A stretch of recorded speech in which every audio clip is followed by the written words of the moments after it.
Today's SumWord, we are back to a little 3x3, and for those of you who haven't seen these before, these are little crossword puzzles where we already have the tiles that constitute the full crossword solution, and the point values that you can see for each letter need to add up so that each row and column adds up to the numbers that you can see above and to the left of them. So if you haven't had a go at this yet, link in the description to try for yourself, and put in the comments how you got on, because I'm going to walk through the solution now.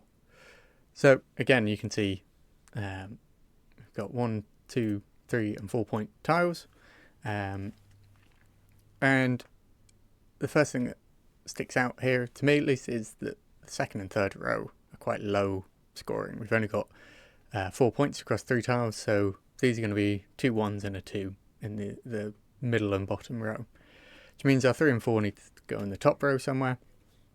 So working our 4 point tile with the H go, well, if we put it in this last column, then we're going to overshoot because we've already got 4 of the 5 points we need. Similarly in the middle, so it has to go in this top left corner. Similar approach with the 3 point tile. Again, can't go in either of these 2 rows, needs to go in the top somewhere.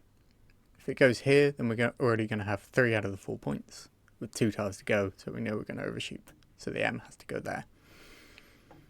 So now we've got the 2 G's to place as our 2 point tiles. We already know that they're going somewhere in these middle 2 rows, 1 in each, which means, and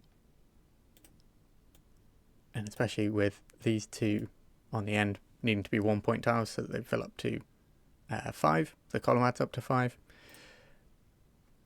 We basically have the G's need to be on the diagonals so that the row adds up to 4. So we can either have a G here and a G here, or a G here and a G here. If we have a G here, then we have a word starting HG, which there aren't any of those, so we can place the G there and the other G on the diagonal.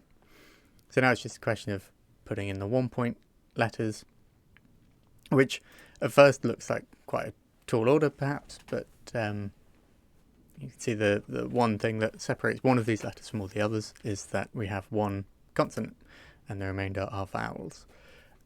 Anywhere in the sort of middle of a word doesn't really fit. If we try T as a candidate letter in all of these spots, we get a word starting in GT or HTG, which is kind of nonsense. So let's put the G in the corner and then have a look at what we've got. So you can play around here. You can also sketch out with the letters themselves to see, okay, what if we try a G here, so we have get without taking another move, if you like. One that I look at here is to see this M something T needs to follow a G to end a word. So M something T, I think any of these could go in, but A and E are the ones that look most likely to me.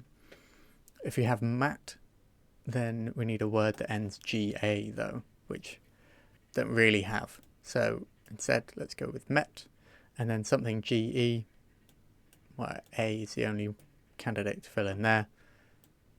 Then we can put in hem and ego, because the other way around, again, we'd run into combinations that aren't valid words.